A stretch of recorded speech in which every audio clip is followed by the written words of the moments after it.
Bismillahirrahmanirrahim. Assalamualaikum warahmatullahi wabarakatuh. Asyhadu an la ilaha illallah, asyhadu anna Muhammadar Rasulullah. Allahumma sholli ala sayyidina Muhammad wa ala ali sayyidina Muhammad. Kama sholaita ala sayyidina Ibrahim wa ala ali sayyidina Ibrahim. Bil alamina innaka Hamidum Majid. Sebelumnya kita panjatkan dahulu doa kepada Gusti Allah Agung.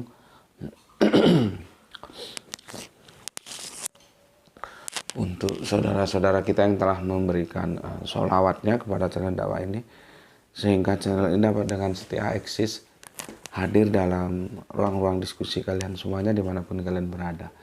Tentu dengan sebuah harapan, insya Allah sholawat itu akan menjadi catatan langit amal soleh bagi mereka dan keluarganya kelak, dan insya Allah akan terbalaskan dengan balasan yang lebih baik lagi.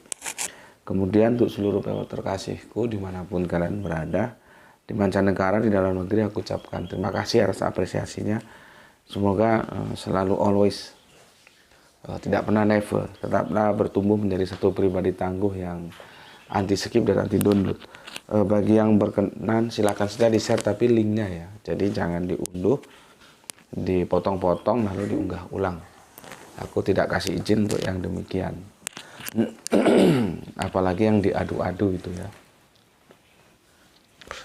videoku dipotong diketemukan dengan videonya orang lain yang nggak tahu hal ihwalnya apa juga kan jadi kacau gitu. Oke,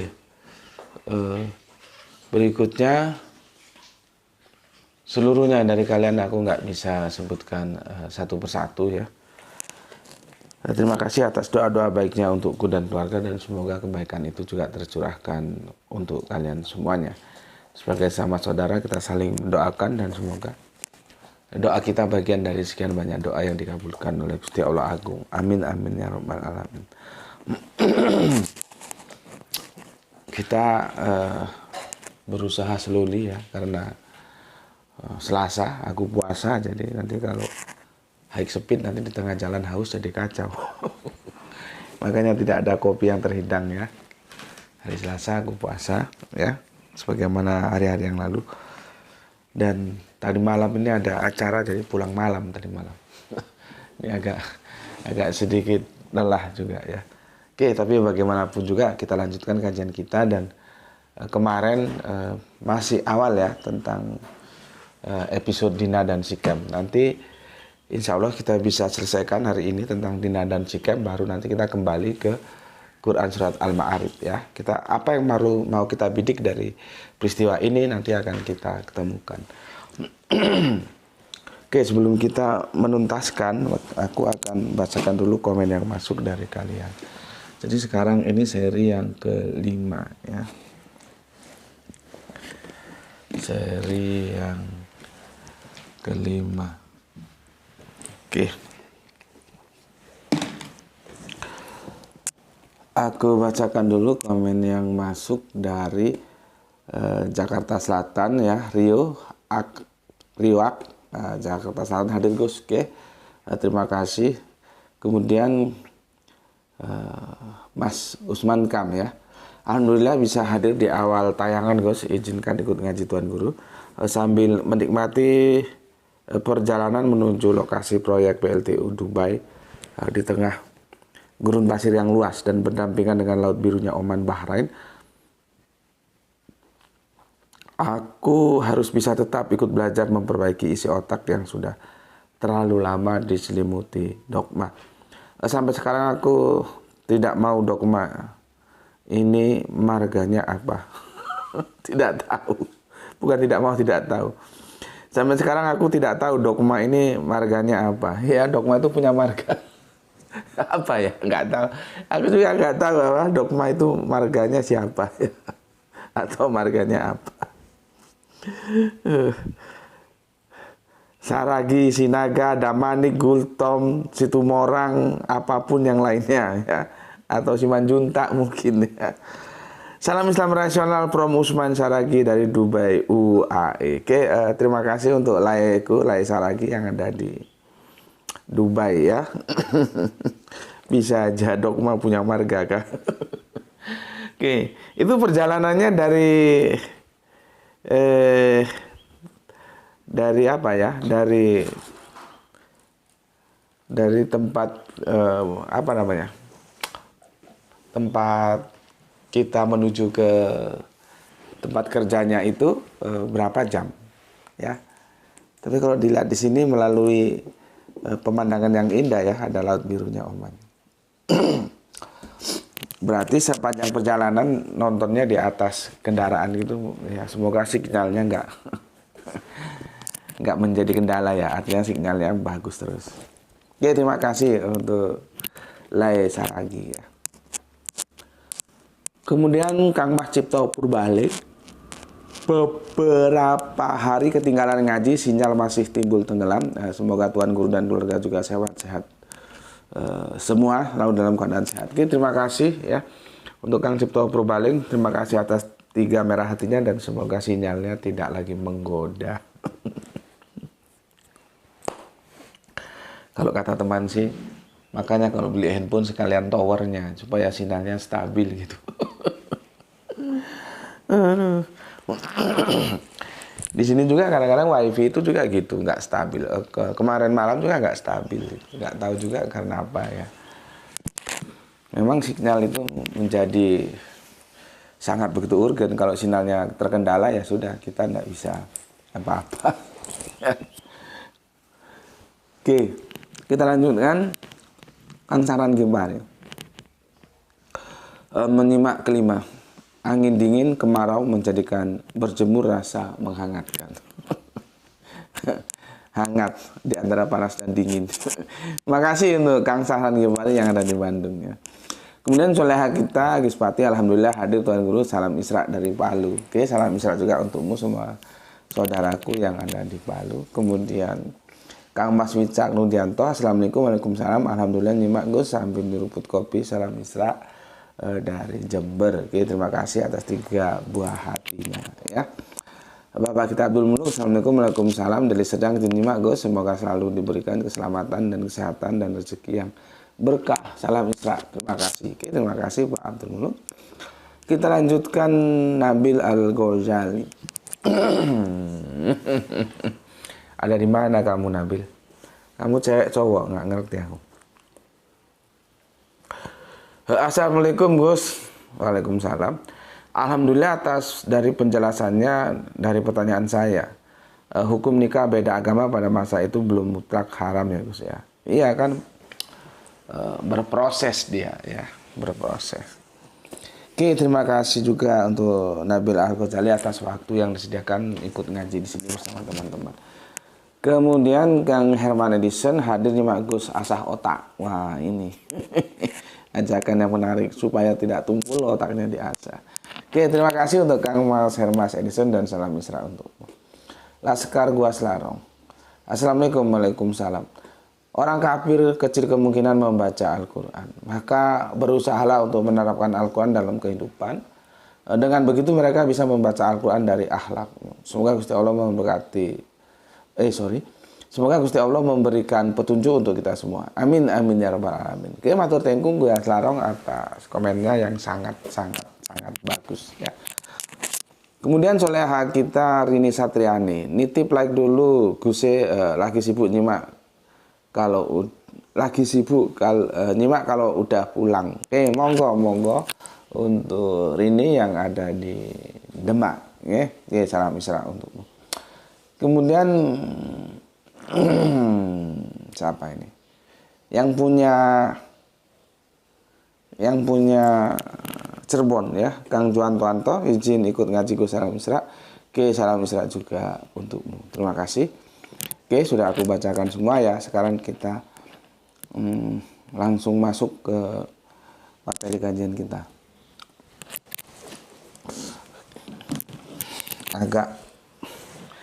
Agak terkena flu. Semoga flu-nya bisa. Kayak itu ambilin tisu tuh. Ini kadang-kadang kalau ngomong agak sulit. Ambilin tisu. Kalau malam ada acara gitu biasanya langsung drop aku.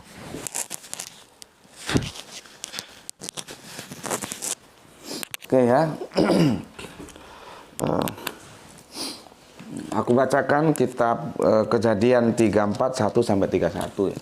Kemarin kita baru sampai di ayat yang kedua ya. Maka kita lanjutkan ayat yang ketiga, tapi supaya dia tidak terputus kita mulai aja dari awal, nggak apa-apa ya. Aku bacakan agak sedikit cepat supaya kita bisa selesaikan ya, karena aku juga ada rasa sepertinya apakah mau flu ini ya.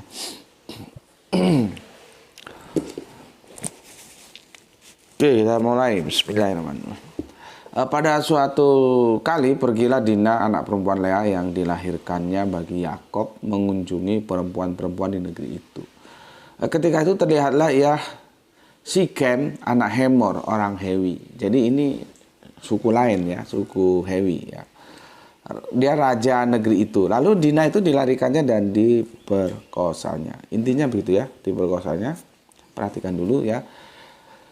Tetapi tertariklah hatinya kepada Dina, anak Yakob. Ia cinta kepada gadis itu, lalu menenangkan hati gadis itu. Sebab itu berkatalah si Sikem kepada Hemor ayahnya, ambillah bagiku gadis ini untuk menjadi istriku.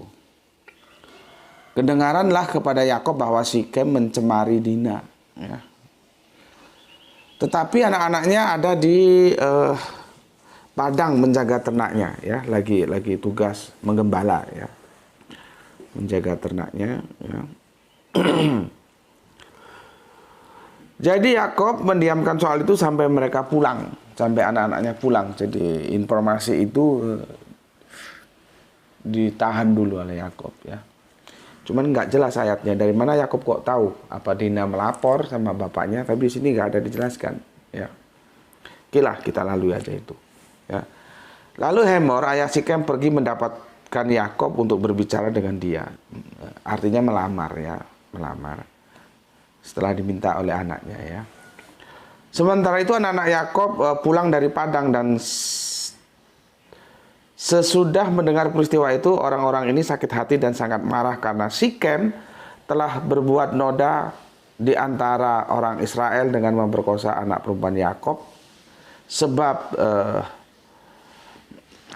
ya, sebab yang demikian itu tidak patut dilakukan.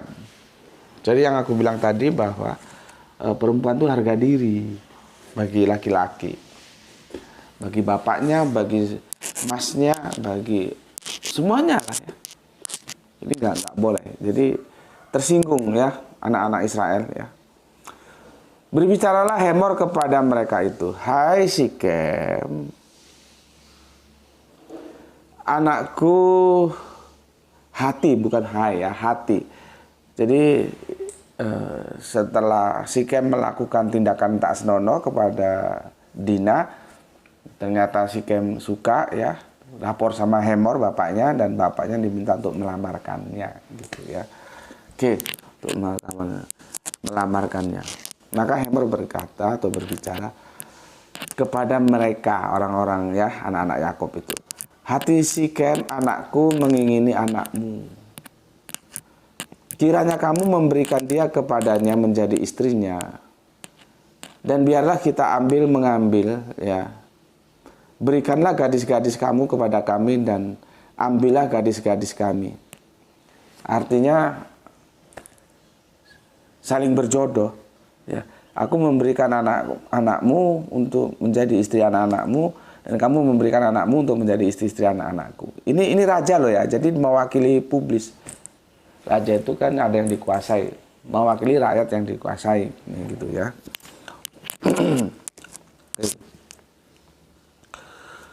Tinggallah pada kami, negeri ini terbuka untuk kamu, ya. Tinggallah di sini, jalanilah negeri ini dengan bebas, dan menetaplah di sini.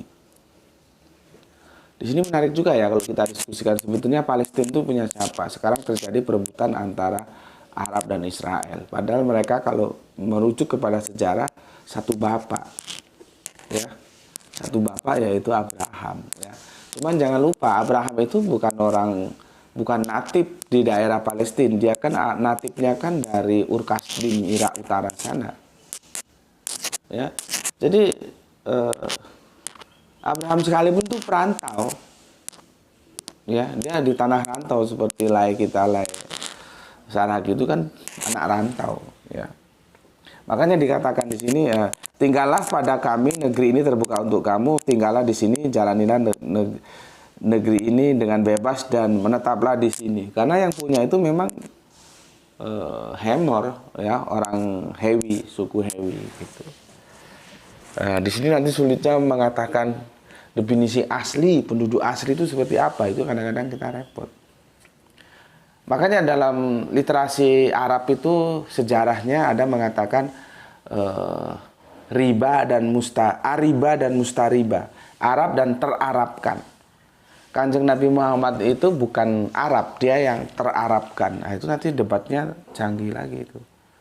Ya. Kembali ke Palestina, sebetulnya kalau kita mau korek sejarah, itu menjadi perebutan Arab dan Israel, terus kita tarik ke kejadian ini, ya, 34 ini, ya ternyata Israel juga tidak memiliki itu karena mereka pendatang, gitu loh, ya, karena jalurnya ditarik ke Ishak ke Bapak Abraham, ya. Kalau mulai Bunda Sarah kan begitu, Bunda Hajar nanti Ismail. Nah, ini pelajaran bagi kita untuk menentukan penduduk asli itu memang agak repot, gitu, ya. Oke. Lanjutkan, ya. Lalu Sikem berkata kepada ayah anak itu dan berkata kepada kakak-kakaknya, biarlah kiranya aku mendapat kasihmu, aku akan memberikan kepadamu apa yang kamu minta, walaupun kamu bebankan kepadaku uang jujur dan uang mahar. Jadi dulu perkawinan sudah ada mahar. Jadi mahar itu bukan syariah yang ada pada Islam saja, enggak. Islam itu melanjutkan. Islam itu pelanjut dari Nasrani, dari Yahudi, dari Milah Abraham. Ya. Begitu juga kan Nabi Muhammad itu bukan nabi baru, dia juga melanjutkan dari saudara-saudaranya terdahulu, pejuang-pejuang terdahulu. Ya, ada Bapak Abraham, ada Kanjeng Nabi Musa, Kanjeng Nabi Isa, ya. Dilanjutkan oleh Kanjeng Nabi Muhammad sebagai terakhir, the last, ya. Oke. Jadi mahar itu sudah ada sejak dulu. Seberapa banyak pun, jadi kon jaluk piro kata orang Jawa, kamu untuk berapa saya bayar maharnya, gitu, ya. Seberapa banyak pun aku akan memberikan apa yang kamu minta, tetapi berilah gadis itu kepadaku menjadi istriku. Jadi sebetulnya sudah diminta baik-baik, ya, sama Sikem dan diawali dengan bapaknya, ya, Hemor, ya, sudah minta baik-baik kepada Yakob dan kepada anak-anaknya. Bahkan bayar mahar berapapun akan disanggupi, bahkan silakan hidup di negeri ini, gitu. Nah, mereka kan pendatang sebetulnya. Sebetulnya kalau Arab sama Israel berebut sebetulnya sama-sama nggak punya itu negeri karena pendatang. Kalau ditilik sejarah, gitu loh, ya. Oke. Lalu anak-anak Yakob menjawab Sikem dan Hemor, ayahnya, dengan ini, tipu muslihat. Nah, di sini banyak cerita tipu menipu, ya.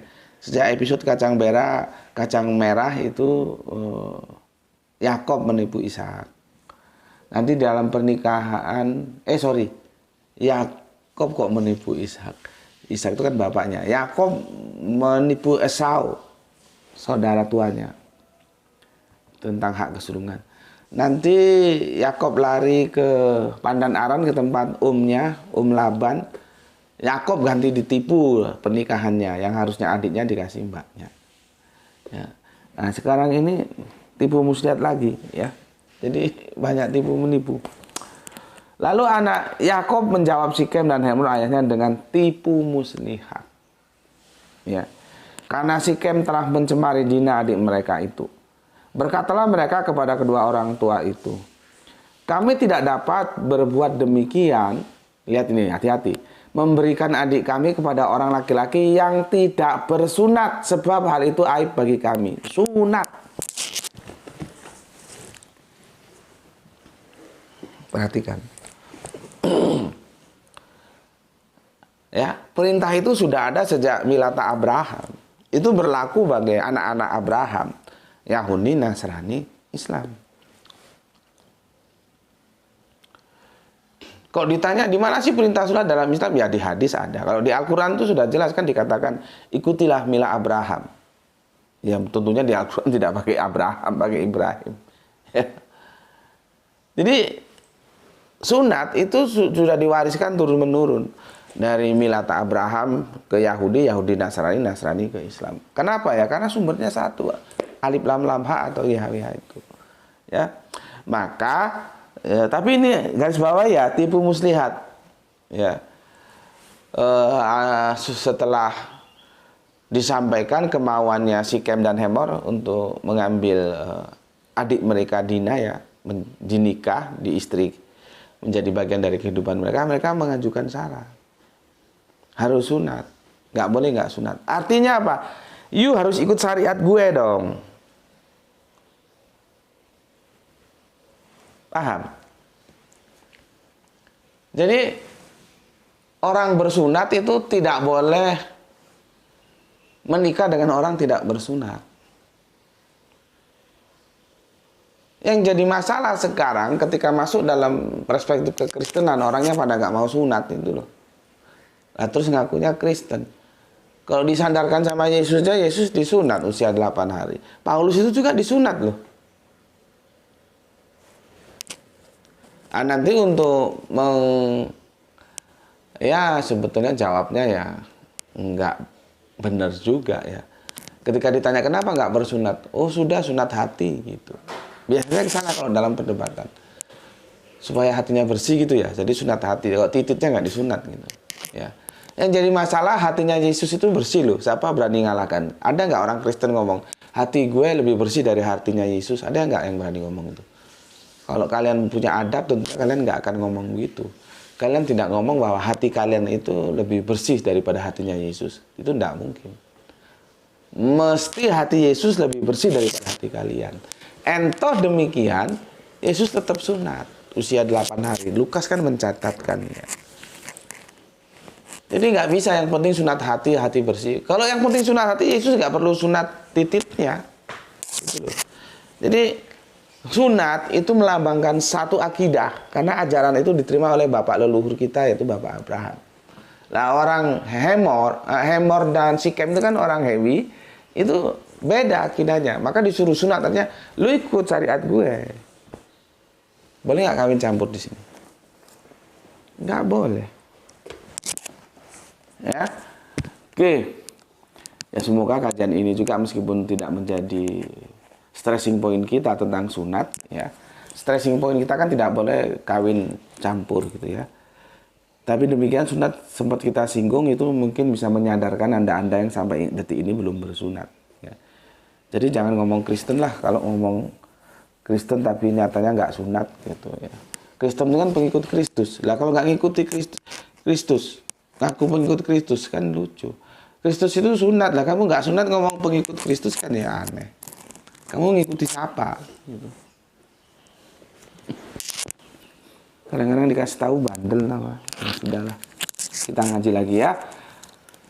Oke, jadi laki-lakinya suku Hewi itu harus disunat semua. Ya. Oke, hanyalah dengan syarat ini kami dapat menyetujui permintaanmu. Ya, artinya memberikan adiknya Dina untuk dinikahi, gitu ya. Kamu harus sama seperti kami. Gak boleh beda. Kamu harus sama seperti kami. Yahudinya bilang, ya, kamu harus sama seperti kami. Ya, gak boleh beda ya. Yaitu setiap laki-laki di antara kamu harus disunat. Artinya kalau nggak disunat nggak boleh gitu loh. Ya, nggak boleh. Syariat sunat itu sejak dulu kala. Bukan sunat hati, bukan sunat rohani. Hatinya Yesus itu mesti bersih, nggak ada yang bisa ngalahkan. Ya, sekalipun tokoh-tokoh agama katakanlah paus sekalipun untuk ngalahkan nggak mungkin bisa. Tapi entah demikian Yesus tetap sunat, gitu loh. Ya, jadi nggak boleh. Jadi setiap laki-laki di antara kamu harus disunat supaya sama seperti kami. Barulah kami akan memberikan gadis-gadis kami kepada kamu dan mengambil gadis-gadis kamu, ya, gadis kamu, maka kami akan tinggal padamu dan kita akan menjadi satu bangsa. Jadi antara teologis dan sosiologisnya itu menyatu dia. Satu bangsa, lihat ya. Tapi diikat oleh teologis yang tadi itu, aturan teologisnya sunat itu. Ya, kawin mengawin di antara suku yang satunya Hewi, satunya Israel, gitu. Ya. Barulah kami akan memberikan gadis-gadis kami kepada kamu dan mengambil gadis-gadis kamu, maka kami akan tinggal padamu dan kita akan menjadi satu bangsa. Ya. Tetapi jika kamu tidak mendengarkan perkataan kami dan kamu tidak disunat, maka kami akan mengambil kembali anak itu lalu pergi. Maksudnya saudara perempuannya. Tak ambil anak itu, tak ambil adikku, dan kami pergi. Gitu. Nggak ada perkawinan. Kalau nggak mau disunat, ya, ya semoga kajian ini menyadarkan kalian-kalian yang sampai detik ini belum sunat ya, terus udah tua-tua nggak apa, namanya kan taat terhadap Alkitab, ya sunat aja, ya. Nggak tahu dulu berapa zamannya Grahito itu masih Grahito kelas 5 SD sunat itu 500.000, sekarang sudah 700, nggak tahu. Naik lagi berapa gitu ya, 1 juta atau berapa sunat. Ya. Ya kalau kamu tuh malu sudah tua sunat kan bisa pripas. Ya, privasi nggak usah bareng-bareng gitu. Ya. Sendiri aja datang, adakan appointment. Pak, beliau begini, pas dokternya bilang, oh ya besok jam berapa, jadi nggak ada yang tahu. Gitu.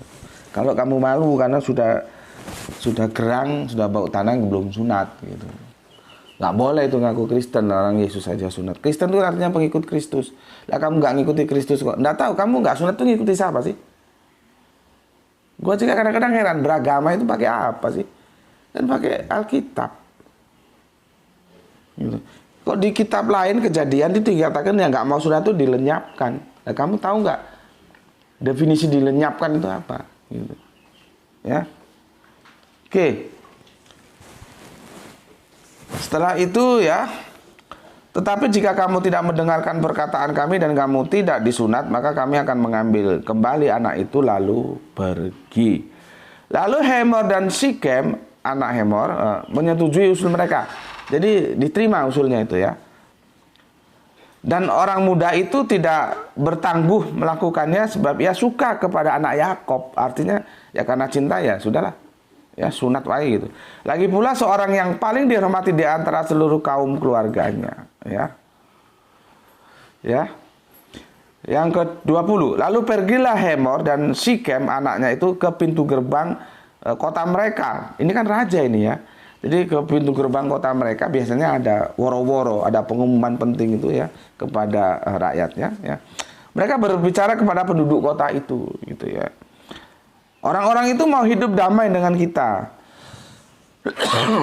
Maksudnya itu Israel itu ya. Biarlah mereka tinggal di negeri ini dan menjalaninya dengan bebas. Bukankah negeri ini cukup luas untuk mereka? Di sini kita tahu Israel itu sebetulnya ya pendatang juga di Palestina, bukan miliknya dia. Ya, karena kita tahu Bapak Abraham itu kan dari Ur Kasdim gitu ya. Maka kita dapat mengambil gadis-gadis mereka menjadi istri kita dan kita dapat memberikan gadis-gadis kita kepada mereka. Kawin mengawin boleh kalau sudah satu akidah. Namun hanya dengan syarat ini orang-orang itu setuju tinggal bersama-sama dengan kita ya. Sehingga kita menjadi satu bangsa. Lihat, satu bangsa. Satu bangsa. Jadi ada pertemuan antara teokrasi, ya, antara kebangsaan dan teologis. Ketemu, nggak terpisah. Makanya pemimpinnya itu sekaligus ulama dan sekaligus umaro. Gitu. Sekarang nggak ada ulama yang sendiri, umaro sendiri. Itu masih penting kalau ulama umaroknya bisa saling asah asuh. Lah kalau umaro bikin peraturan karena dia punya kuasa nangkepi ulama, itu kan ya jadi aneh. Karena nggak mau ngaji tuh, tadi gobloknya yang nggak hilang. Kan aneh kalau ada ulama karena dia tidak punya kuasa, kekuasaannya dipegang oleh umaro, terjadi hubungan yang tidak harmonis. Umaro kan punya kekuasaan, ulama nggak punya. Ya, umaro mengeluarkan perintah kepada bawahnya untuk nangkepi ulama dan dipenjara gitu. Itulah kegoblokan yang tidak mau belajar sejarah. Karena awalnya ulama dan umaro itu satu. Seorang pemimpin harus dia ulama dan sekaligus umaro. Di perjalanan waktu akhirnya terpisah. Terpisah pun sebetulnya ya nggak apa-apa lah. Yang penting kerjasama. Ternyata enggak. Ulama dan umaro saling tikam. Karena nggak tahu sejarahnya. Seharusnya kan karena nggak bisa bersatu ya sudahlah. Ulama selalu berdiskusi dengan umaro dalam rangka memberikan pandangannya dalam mengatur tata kelola negara. Jadi harmonis. Bukannya terus ulama ditangkepi sama umaro. Ya. Oke. Kita lanjutkan. Ternak mereka, harta benda mereka, dan segala hewan mereka bukanlah semuanya itu akan menjadi milik kita. Hanya biarlah kita menyetujui permintaan mereka sehingga mereka tetap tinggal pada kita. Maka Husul, Hemor, dan Sikem anaknya itu didengarkan oleh semua orang-orang yang datang berkumpul di pintu gerbang kota itu. Lalu disunatlah setiap laki-laki, yakni setiap orang dewasa di kota itu. Jadi disunat semua. Supaya nanti saling kawin-mengawin. Mau, syarat itu diterima oleh Hemor, oleh Sikem, dan disampaikan ke rakyatnya, dia kan raja. Rakyatnya menerima, mereka disunat semua. Padahal mereka nggak ngaku ini itu enggak loh. Sekarang ada yang ngaku Kristen nggak mau sunat itu loh. Alangkah bebalnya itu, bandel itu. Kok ditanyai sunat hati? Memangnya hati lu lebih bersih daripada hatinya Yesus? Yesus yang hatinya pasti bersih aja masih sunat kok. Kan logika berpikir kan begitu. Jangan sok-sokan yang penting bersih hati. Memangnya hatimu akan mengalahkan kebersihannya terhadap hatinya Yesus? Enggak. Yesus saja yang hatinya bersih tetap sunat, apalagi elu yang bejat, lu harusnya sunat. Itu pesan Alkitab loh. Gue kagak ngada-ngadain. Oke. Lu yang doyan korupsi, doyan ini, doyan itu terus gak mau sunat. Kacau ya. Oke. Maka Usul, Hemer, dan Sikem anaknya itu didengarkan oleh semua orang yang datang berkumpul di pintu gerbang kota itu. Lalu disunatlah setiap laki-laki, yakni setiap orang dewasa di kota itu. Jadi semua orang Hewi, bukan Lewi ya, Hewi, ya baca Alkitabnya itu disunat semua. Pada hari ketiga ketika mereka sedang menderita kesakitan, ya dulu kan belum ada obat seperti sekarang kan. Sunat itu 3 hari sudah kering ya. Dulu kan ya masih manual gitulah kalau teknisnya ya. Sunat manual, sekarang kan sunat automatically ya. Ada yang pakai laser, ada yang pakai gunting, ada pakai apa. Tinggal pilih aja mau diselesaikan, dieksekusi pakai yang mana gitu ya. 3 hari kering gitu. Kalau dulu kan masih manual, sekarang sudah otomatis. Ya. Sudah lebih simpel ya. Gitu tetap tidak mau sunat ya. Oke. Selanjutnya, pada hari ketiga ketika mereka sedang menderita kesakitan, datanglah 2 orang anak Yakob itu, yaitu Simon dan Lewi. Ketika mereka sedang sakit, titiknya disunat. 3 hari itu belum sembuh dulu. Kalau sekarang sudah kemajuan dunia kedokteran sudah semakin maju, 3 hari itu ya sudah. Ya belum sembuh total tapi sudah lumayan lah bisa jalan-jalan. Kalau dulu kan enggak ada bius-biusan, langsung eksekusi krek. Sakitnya minta ampun. Oke. Ketika mereka sedang sakit 3 hari karena sunat itu belum sembuh, ya. Simeon dan Lewi, kakak Dina, setelah masing-masing mengambil pedangnya, menyerang kota itu dan tidak takut serta membunuh setiap laki-laki. Lihat itu, seperti yang aku bilang tadi kan, tipu muslihat. Mereka disuruh sunat itu tipu muslihat, supaya nanti ketika mereka sakit semua laki-lakinya dari sunat yang belum sembuh dihajar, dan akhirnya itu dilakukan. Ya, itu tipu muslihat. Kita baca berikutnya ya.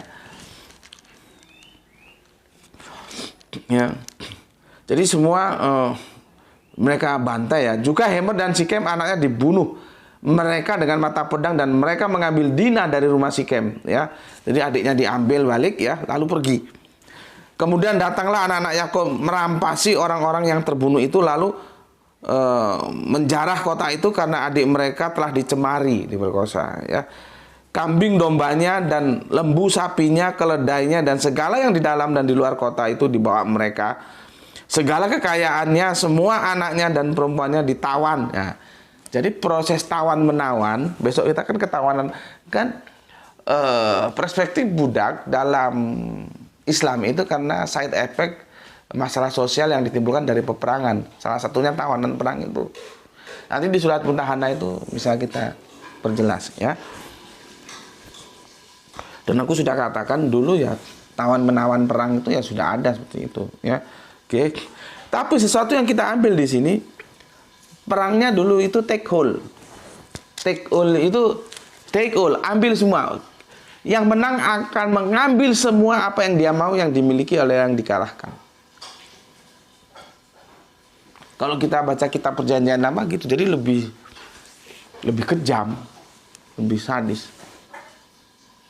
Kita nggak tahu apakah dulu memang peraturannya gitu atau gimana, kita juga nggak tahu. Tapi secara tekstual terjemahannya begitu. Ya, seperti ini kan begitu ya. Kemudian datanglah anak-anak Yakub merampasi orang-orang yang terbunuh itu, lalu menjarah kota itu karena adik mereka telah dicemari. Ya, kambing dombanya dan lembu sapinya, keledainya, dan segala yang di dalam dan di luar kota itu dibawa mereka. Usung diangkut ya.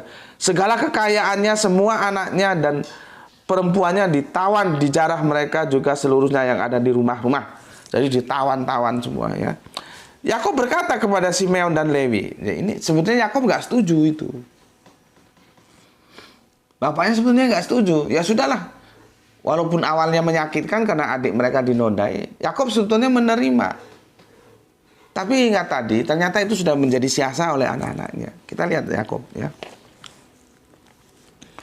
Lalu Yakub berkata kepada Simeon dan Lewi, kamu telah mencelakakan aku, membusukkan namaku kepada penduduk negeri ini, kepada orang Kanaan dan orang Peris. Padahal kita ini hanyalah sedikit jumlahnya. Mereka populasinya belum banyak. Ya. Apabila mereka bersekutu melawan kita, tentulah mereka akan memukul kita kalah dan kita akan dipunahkan. Aku beserta seisi rumahku. Ya. Tetapi jawab mereka, mengapa adik kita diperlakukannya sebagai seorang perempuan sundal? Tuh, ya. Jadi wanita itu harga diri bagai laki-laki keluarganya. Laki-laki keluarganya entah itu bagi bapaknya, entah itu bagi masnya, bagi adik laki. Jadi perempuan itu dijaga gitu loh. Sehingga dia nanti bisa memberikan penghormatan kepada suaminya. Itu syariatnya sejak dulu. Ya. Nah, karena saudaranya Dina itu dendam, nggak mau kompromi dia, disuruh sunat. Setelah sunat 3 hari belum sembuh titiknya kan, ya bagaimana orang mau perang titiknya sakit. Diserang sama saudaranya Dina dan Dina diambil paksa dibawa pulang. Dan kita bisa lihat perang zaman dulu itu take all, diangkut semua. Apapun yang dimiliki oleh yang dikalahkan, bahkan sampai Tuhannya nanti itu dipaksa ngikuti Tuhannya yang memenangkan. Kalau kita lihat itu nanti jadinya begitu. Ya, makanya proses kenapa orang Israel tidak boleh menyebut YHWH. Aku lebih cenderung ke ke alasan politis tadi itu. Karena Israel ini kan jatuh bangun dijajah bangsa-bangsa. Nah, ketika dia dikalahkan, bangsa yang mengalahkan supaya mereka tidak mengenal lagi Tuhannya, ikut Tuhan kita, nggak boleh bilang Yahweh. Aku lebih setuju itu daripada yang mereka, alasannya apa sih mereka kok selalu menyebutnya dengan Hashem, ya, kan dengan Hashem gitu ya, tidak dengan langsung namanya, katanya larangan. Terus janganlah kau sebut nama Allahmu dengan sembarangan. Itu aku dapat penjelasan sebetulnya nggak begitu. Maksudnya kalau kamu bersumpah dalam pengadilan, jangan kebohongan sumpahmu itu kamu atas namakan Allah. Jadi tidak boleh menyebut nama Allah dengan sembarangan. Itu maksudnya. Aku lebih menerima itu daripada sekedar penghormatan. Kalau penghormatan gimana kita menjelaskan sama anak kita? Yang bikin langit bumi itu siapa namanya? Gitu. Terus kita bilang Hashem. Hashem itu sebutan. Iya, Hashem itu siapa namanya? Kan harus dibilang Yahweh. Ya, cuman ini diskusinya seharusnya aku dengan orang Yahudi bukan dengan orang Kristen. Kristen kan nggak tahu urusan masalah itu. Jadi nggak klop memang kalau aku dengan orang Kristen. Aku maunya dengan orang Yahudi sehingga kita bisa bicara secara holistik gitu ya. Sebagaimana sebetulnya pelarangan menyebut nama YHWH itu. Ya, oke, sudah selesai ya. Selesai di sini. Inti yang mau aku sampaikan itu ya, seperti tadi ya, ada di kitab Kejadian 3:4 itu mulai. Ayat yang ke-13 itu mulai nampak muncul, dia berpencar. Ayat yang 22 juga muncul ya. Nanti bisa dibaca ya. Intinya pernikahan itu boleh kalau satu akidah. Kalau lain akidah tidak boleh. Ya. Jadi nanti kalau sudah menikah ada salah satu yang keluar dari akidah, itu putus. Iman itu bisa memutuskan perkawinan, gitu loh. Ya. Nanti kalau ini sudah paham, kamu akan ajak mencermati Quran surat Mumtahanah dan surat An-Nisa, ya. Sekarang aku akan bacakan di surat 7 dari Ulangan ya. Ini Ulangan, ya, ini lebih tegas lagi, ya. Suratnya yang ke-7, ayatnya yang 3-4. Dengarkan. Janganlah juga engkau mengawin dengan mereka. Anakmu perempuan janganlah kau berikan kepada anak laki-laki mereka. Ataupun anak perempuan mereka jangan kau ambil bagi anakmu laki-laki. Kenapa? Dijawab. Sebab mereka akan membuat anakmu laki-laki menyimpang daripadaku. Dari EHWH, ya, sehingga mereka beribadah kepada Allah lain. Maka murka Tuhan akan bangkit terhadap kamu dan ia akan memunahkan engkau dengan segera. Lihat itu. Di sini lebih tegas, nggak ada kawin campur, itu nggak ada. Yang satu iman, satu kafir itu nggak boleh, ya, nggak boleh. Oke. Yang sudah terlanjur kawin, ya, ternyata yang satu mau menerima hidayah dan dia menjadi orang beriman, putus.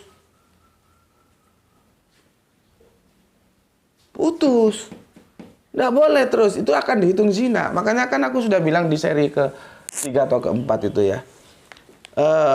Bunda Wiwin itu kan dari Katolik dulu kan, mendapatkan apa yang dia cari sehingga dia mau menerima hidayah itu, dia bersyahadah menjadi muslimah Islam. Suaminya tidak mau. Itu tidak boleh terus hidup satu rumah, karena hubungan mereka itu sudah tidak halal lagi dan dihitung sebagai zina. Kecuali suaminya mau masuk Islam, itu lain lagi ceritanya. Maka ketika Bunda Wiwin ya sudah masuk Islam, yang lakinya tetap Kristen, Bunda Wiwin sudah nggak dianggap lagi suaminya dia, dan Bunda Wiwin boleh dinikah, gitu loh. Karena apa? Iman. Dan itu seperti di sini, nggak boleh kawin campur.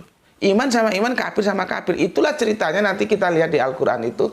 Memang itu menjelaskannya juga harus hati-hati ya. Kalau dengan ahli kitab itu masih dimungkinkan kawin mengawin, ya, tapi itu kan eranya dulu. Kalau sekarang, apakah masih ada ahli kitab? Bahkan makanan ahli kitab itu kita boleh makan, karena itu menunjukkan satu sumber, satu syariah. Cuma nanti ada yang nasak mansuk, ada yang syariahnya masih ditetapkan atau yang sudah dibatalkan. Itu karena memang proses waktu. Ya. Dari situlah kita bisa mengatakan Milata Abraham itu induk ya dari segala apa yang ada dalam Yahudi, Nasrani dan Islam. Makanya dalam kajian-kajian Alkitab disebutkan itu adalah sebagai induknya, dan kita ini disebut anak-anak Abraham. Gitu loh. Ya, anak-anak Abraham. Karena Milata Abraham itu menjadi panduan, gitu loh. Ya, paham ya?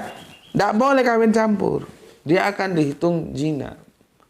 Ya, ada satu lagi teman kita yang kasih aku buku The Pipe Gospel. Ya, itu bisa karena yang perempuan, kalau itu yang perempuan yang tidak mau masuk Islam, ya bisa. Sekarang dia jadi pejuang dakwah dan ada di channel YouTube ya, yang ngasih aku hadiah buku The Pipe Gospel itu terjemahannya ya. Kalau yang orinya itu aku dari temanku yang sekarang kerja di Balikpapan di pertambangan minyak ya. Itu yang Pipe Gospel. Kalau yang terjemahannya Graito, ambil no buku Pipe Gospelnya Bapak. Yang ini sama yang terjemahan. Yang terjemahannya itu mana?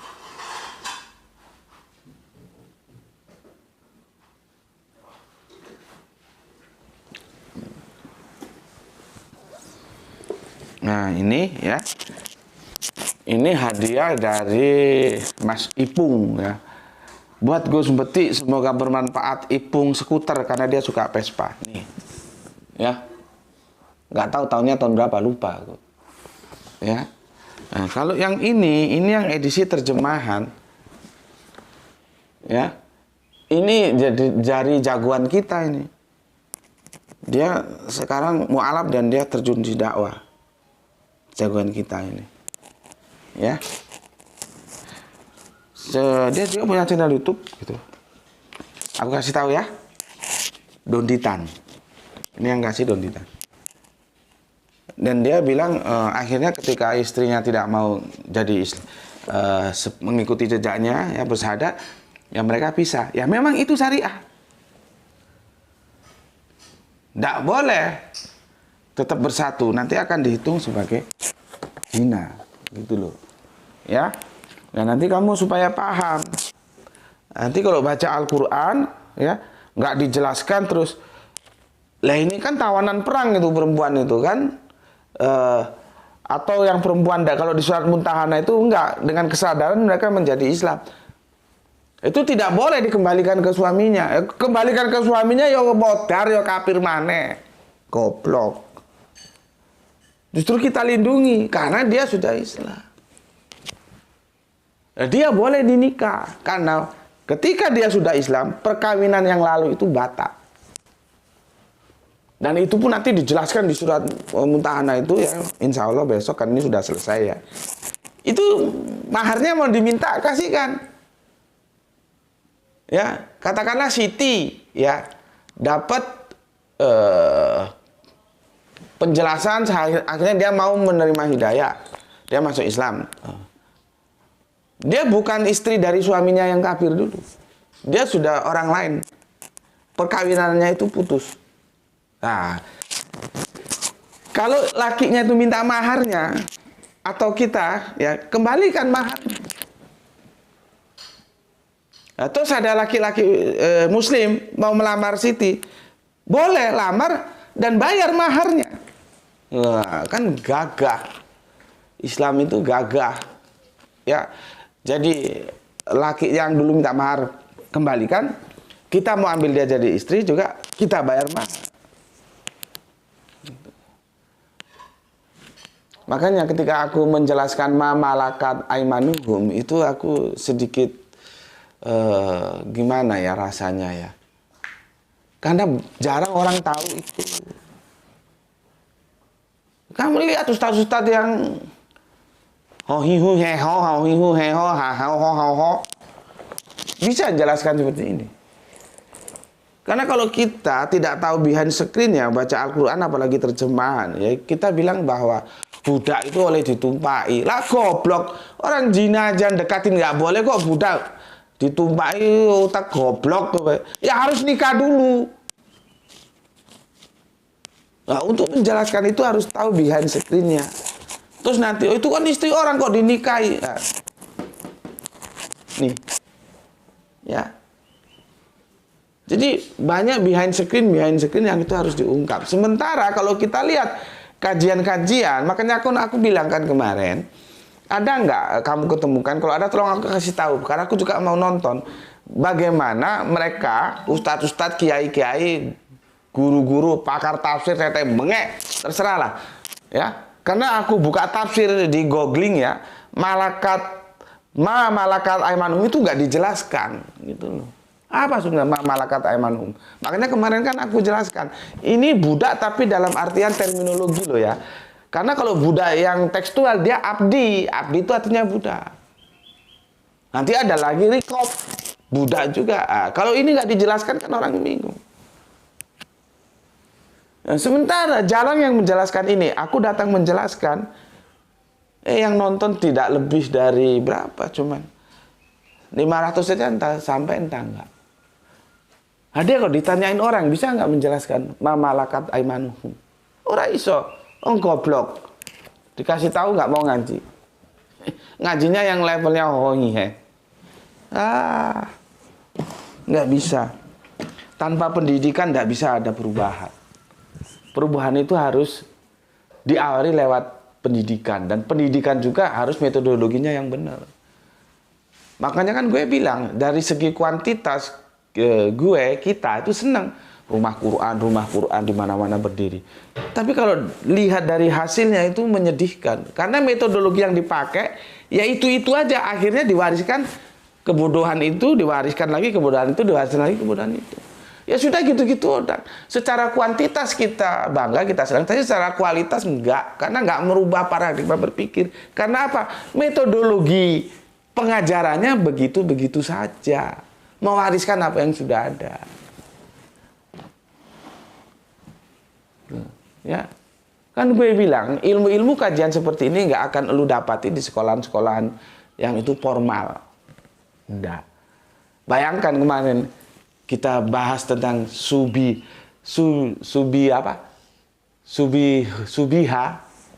ya, yang tentang penyalipan itu alumni Al-Azhar Kairo loh, pemikirannya masih seperti itu. Kemarin tadi malam kan aku diajak jalan-jalan sama Ustadz Ahmad sama Dr. Suryadi, makanya agak ngantuk ini, pulang malam. Kami ngobrol sampai malam. Sanad itu ternyata menurut Dr. Suryadi itu juga berbahaya. Sementara orang membangga-banggakan sanad. Makanya ketika Gus Beti ditanya itu, Gus Beti sanadnya ngajinya Al-Qur'annya dari mana? Terus gue jelaskan dari ini. Itu sebetulnya sanad itu bisa membahayakan. Sanad itu, kan aku sudah bilang, itu tidak satu-satunya jalan kebenaran untuk menunjukkan, oh ini kerangka berpikirnya benar. Enggak. Justru sanad itu bisa membahayakan. Gitu loh, ya. Bagaimana membahayakannya, insya Allah nanti kapan-kapan kita bahas lah, atau nanti kemarin tuh mau aku rekod, cuman kita ngobrolnya kan sama makan ketan itu, ya, banyak juga kendaraan, jadi kurang jelas. Maybe sometime aku akan aku rekod Dr. Suryadi untuk menjelaskan sanad itu bisa berbahaya. Jadi dia diunggul-unggulkan para pengagum sanad. Dia lupa bahwa satu sisi, ya, sanad itu bisa berbahaya. Dr. Suryadi baru bilang ke aku, di masjidnya ada pengajian, 2 ustadz menjelaskan topik yang sama, tapi kesimpulannya beda, topiknya sama. Tentang apa? Tentang memotong kuku yang pernah kita bahas. Memotong bagian tubuh, kuku, rambut. Satu ustadz ngomongnya itu kukunya orangnya yang mau berkorban. Satu ustadz ngomongnya itu kukunya wedus, sapi, dan apapun hewan yang mau dikorbankan. Nggak ketemu. Nggak ketemu. Kemarin Dr. Surya tak panas-panasi. Kalau gitu undang aja Gus Putih sekalian tak bikin, tak udak, tak bikin kacau sekalian itu jamaah. Kenapa? Aku akan jelaskan inna a'tayna kal kausar fasholli li rabbika wanhar. Karena itu juga kacau semua, dikirain itu tentang korban. Wanhar itu bukan korban. Wanhar itu menyembelih, memotong. Tapi tepatnya itu adalah menyisihkan. Apa yang disisihkan? Kautsar yang telah diberikan kepada kita. Kenikmatan hidup berupa rezeki sisihkan. Untuk apa? Fasholli, mendukung. Mendukung apa? Dakwah Islam. Begitu.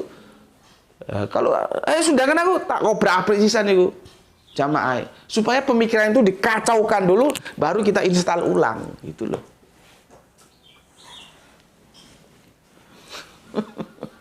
Ya, dan apa namanya, terjadinya dua pendapat yang berbeda dari satu masalah yang sama seperti tadi itu. Satu bilang ustadznya yang nggak boleh dipotong itu kuku rambutnya yang mau berkorban, sementara ustadz yang satu yang nggak boleh dipotong itu adalah kuku rambut hewannya yang dikorbankan. Nggak ketemu. Karena apa? Karena itu akibat dari sanad. Jadi jangan membangga-banggakan sanad. Tapi demikian, karena tajuk kita itu tidak ke sana, mungkin nanti itu bisa kita diskusikan di lain video ya. Yang jelas di seri kelima ini aku sudah menukilkan ya kisah Dina dan Syichem, bagaimana pentingnya iman. Ya, cuman ada yang kita sayangkan seperti apa yang membuat Pak Yakob kecewa. Ternyata anak-anaknya menjadikan persyaratan itu yang berdasarkan iman harus disunat itu menjadi tipu daya, siasa, memperdaya, ya. Itu sebetulnya Pak Yakobnya nggak setuju gitu ya. Oke, tapi yang perlu kita pahami di sini, pernikahan itu harus satu iman. Ya, diperkuat lagi Ulangan 73, ya. Kawin campur tuh kagak boleh. Kawin beda agama itu nggak boleh. Dilarang. Kawin beda kelamin itu diharuskan, diwajibkan. Kalau kawin ya sama kelamin itu tidak boleh. Yang sama itu iman. Nah ini masalahnya orang itu yang disuruh nggak dikerjakan, yang dilarang dikerjakan. Kawin dilarang beda agama. Justru dia kawin beda agama. Orang yang seiman banyak kok beda agama. Ya, itu dilarang dilakukan. Terus ada lagi dilarang kawin kelamin sama, artinya kelaminnya harus beda. Dia kawin dengan kelamin yang sama. Lanang karo lanang, wadon karo wadon. Kan kacau. Gitu. Karena nggak taat terhadap hukum Allah gitu. Ya. Oke. Sekarang kalian sudah ngerti bahwa iman itu bisa memutuskan perkawinan, sehingga nanti ketika aku menjelaskan surat Al-Mumtahanah, surat An-Nisa, kembali merujuk ke surat Ma'arij ya, bagaimana posisi budak itu akan menjadi clear ya. Oke. Nggak tahu nih, sepertinya semoga tetap sembuh ya. Karena kalau sudah semangat peluhnya nggak kerasa ya. Oke. Sampai di sini dulu ya. Aku pesan ya, jaga Allah, jaga Kanjeng Nabi, jaga Al-Quran, jaga Islam dalam bingkai keindahan imanmu, namun tetap memberi hormat kepada saudara-saudara kita yang memilih jalan lain, karena mereka tetap saudara kita. Ya, semoga mendapatkan keberuntungan, ya, rezeki yang barokah dan kesehatan yang prima. Ya, Bismillahirrahmanirrahim. Ya, Assalamualaikum warahmatullahi wabarakatuh. Salam Islam rasional ya. Matur nuwun, terima kasih. Alhamdulillah.